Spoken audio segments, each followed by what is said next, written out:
Salutations bande de péons, ici le grand maître Shigure pour la première vidéo de la fabuleuse série Mes animés préférés.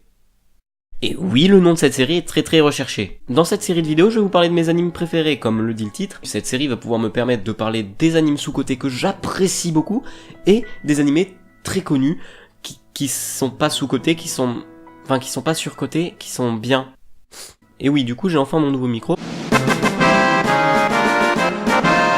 Et pour ceux qui veulent savoir, c'est un beurre du M1 de très bonne qualité. Mais enfin, je vais peut-être arrêter ce message maintenant, parce qu'on a une vidéo à faire, nous, hein. Bienvenue dans la présentation de Mekaku City Actors.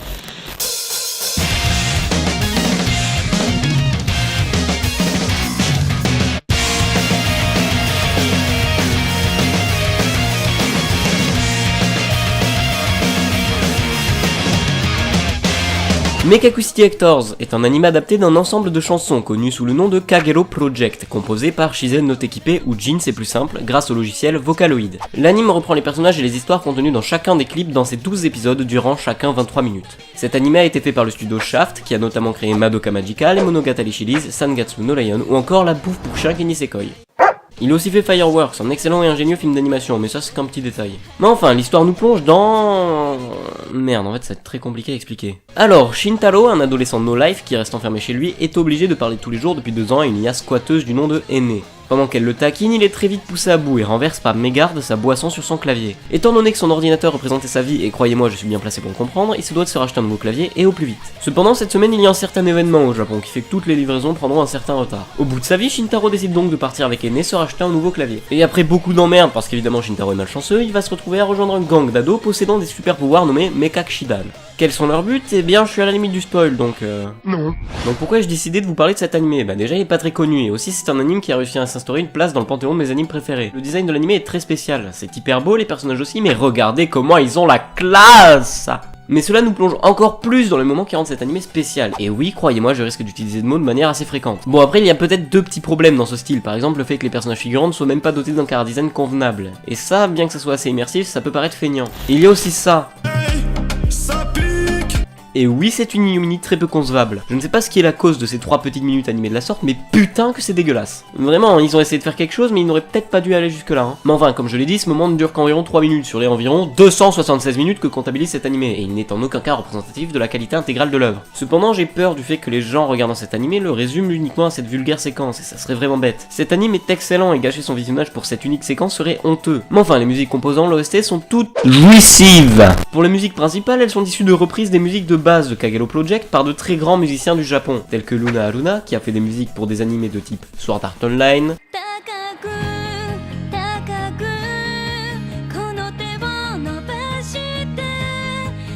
de type Fate,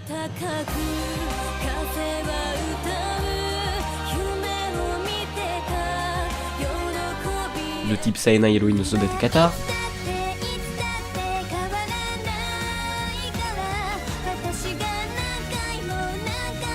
il y a aussi Lisa, vraiment très peu connue, qui a fait ça.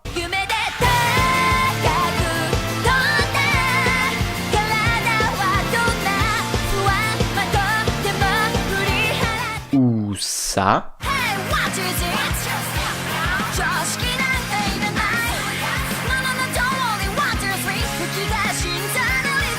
Ou même...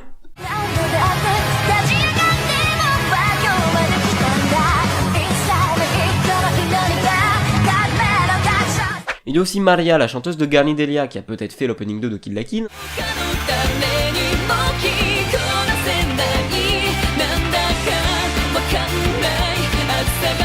Ainsi que d'autres musiques de Maoka Kokonoretse et Fête Apocrypha. Mais enfin, je ne vais pas parler des grandes qualités de tous les musiciens, sinon ma vidéo durerait environ 1 millénaire.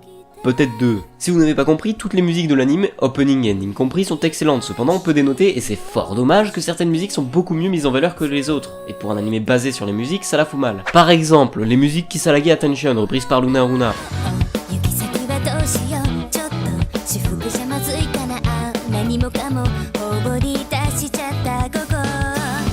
Ainsi que les musiques Kagero Daze, reprises par Shoichi Taguchi.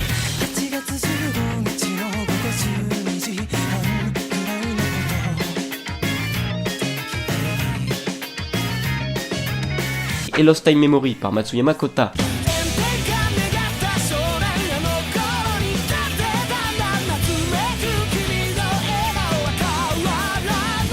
ont-elles eu le droit à une grosse place dans l'anime, que ce soit en plein milieu de l'épisode, pour les 2 premières, ou même l'appropriation complète de l'ending pour la dernière. Alors qu'il y a vraiment d'autres musiques qu'on remarque pas du tout, comme Otsukimi Reshital ou encore Outer Science. D'ailleurs, tant que j'y suis, toutes ces musiques sont excellentes, et vous, je vous encourage à aller les voir ou les écouter à la fin de cette vidéo. Je mets tous les liens dans la description. Et aussi, je ne pense pas l'avoir dit, mais normalement il est censé y avoir une des musiques de Kagero Project par épisode, elles en prennent d'ailleurs le titre. D'autant plus que chaque musique raconte une histoire en lien et même sur laquelle l'anime est basé. Et oui, ça me permet de faire un lien vers le scénario et ses problèmes. Ah, quel youtubeur professionnel, ça mériterait bien un petit pouce bleu. La méthode de mise en place de l'anime est très originale et intéressante, dans le sens où elle nous plonge dans le corps d'un personnage à chaque épisode, ce qui permet de les développer d'une manière encore différente des autres animés du genre. Pour tout dire, l'histoire de l'anime ne se déroule que sur 2 jours, et on arrive à tenir 12 épisodes, et ça grâce aux différents points de vue des personnages, ainsi qu'aux flashbacks hyper bien placés. C'est vachement innovant, mais rien que le scénario en lui-même l'est aussi, que ce soit au niveau des personnages tous aussi stylés les uns que les autres, ou même au niveau de l'exploitation des super pouvoirs qui est original. Là on n'est pas dans un anime shonen standardiste du genre non. Les idées de pouvoir sont hyper originales et utilisées de manière très inventive, ce qui rajoute du réalisme dans l'irréalisme des super pouvoirs. Par contre, ce qui est dommage, c'est que les scènes épiques de cet animé ont vraiment beaucoup de potentiel et ne sont que peu utilisées. Il n'y en a que 2 sur 12 épisodes et c'est très regrettable. Il y a aussi la préfin se trouvant à l'épisode 11, si je puis l'appeler comme ça, qui est vachement incohérente et qui fait très cucu du genre pouvoir de l'amitié. Et ça me bloque parce qu'on a un anime sérieux et plutôt mature tout du long pour qu'il y ait avant la fin un retournement de situation nul à chier, incohérent qui plus est. De plus, je reproche la même chose à Mekakushi Directors qu'à Seishun Butayaro. L'anime est trop court, ou du moins l'univers de l'anime est beaucoup trop complexe pour être contenu dans 12 épisodes. Beaucoup de moments peuvent s'avérer peu compréhensibles à cause du fait que certains détails soient survolés par manque de temps. Et en plus, la méthode de mise en place de l'anime, comme je l'ai dit précédemment, peut être aussi originale que déroutante à ce niveau-là. On a un anime très compliqué à suivre et plutôt rapide dans la mise en place des détails, nous permettant de le comprendre, et c'est pas très cool. De plus, la fin est aussi très rapide, je veux dire, l'élément perturbateur de l'anime permettant de faire avancer le scénario arrive très tard et laisse une fin qui, bien qu'elle soit complète, nous laisse sur notre fin. Mais enfin, malgré tous ses défauts, c'est un anime très ambitieux qui possède une histoire compliquée et excellente. L'anime mériterait largement beaucoup plus de visibilité. Pour moi, ça a vraiment été une claque, que ce soit scénaristiquement ou même musicalement et graphiquement. C'est une des rares pépites qui m'encourage à continuer de regarder des animés, il a donc largement sa place parmi mes animés préférés. Je vous conseille aussi de le regarder dans son intégralité, même plusieurs fois, de manière à comprendre l'entière richesse de son univers. Mais enfin, sur ce, je vous souhaite une bonne journée, une bonne soirée, sayonara.